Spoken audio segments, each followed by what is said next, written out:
Tell them what? Nolan asked from the doorway. At the sight of their father, both girls squealed with delight. Bailey was out of bed first, flying across the room at breakneck speed. Anyone would think it had been weeks since she'd last seen their father, when in fact he'd had breakfast with the girls that morning. "Daddy!" Courtney leaped off the bed as well. Bailey was in Nolan's arms, fiercely hugging his neck, and Courtney clasped her skinny arms around his waist. "Are you finished with the book?"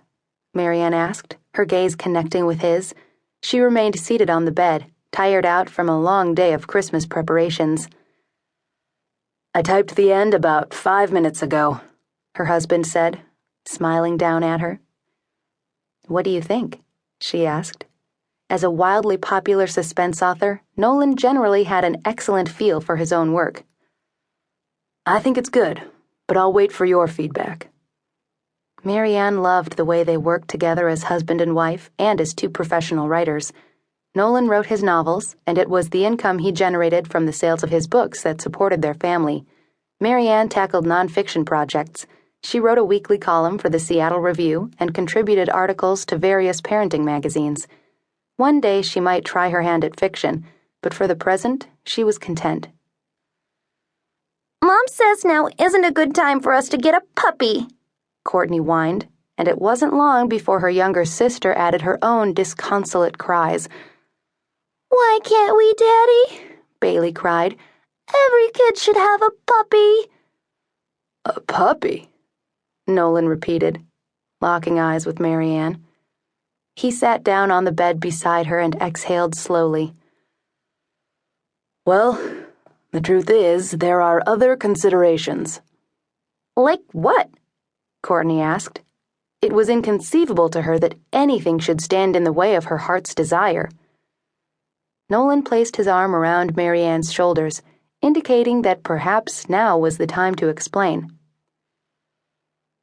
"Well," he began in thoughtful tones, "when a man and a woman fall in love and marry, they sometimes—" He paused and waited for Maryann to finish.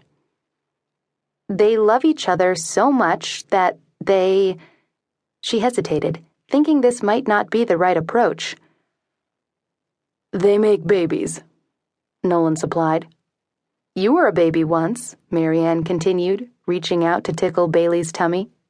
"And you too," Nolan told Courtney. The girls sat cross-legged on Bailey's bed, their attention on Nolan and Maryann, their long brown hair spilled over their shoulders. "What has this got to do with a puppy?" Courtney asked, cocking her head to one side, a puzzled frown on her face. How like Nolan she looked just then, Maryann thought.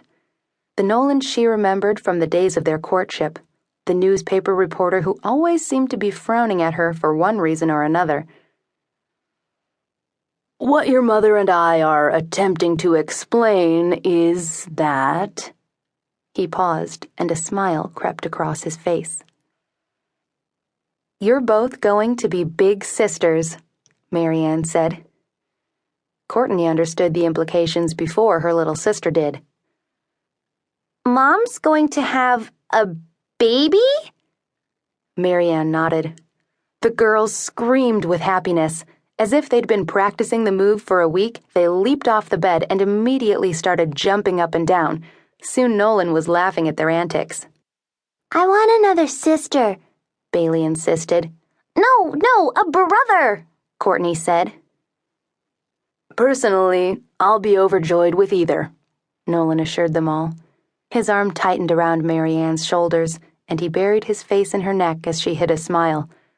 While this baby was certainly unexpected, he was most welcome. Yes, he. Earlier in the day, Maryann had been at the doctor's, had her first ultrasound, and received the news.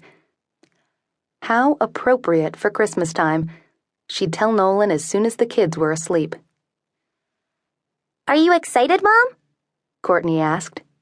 Maryann nodded and held out her arms to her daughter. Very much so. Courtney came into the circle of Maryann's arms. "A baby is even better than a puppy," she grinned. "But a puppy's good too." "Yeah," Bailey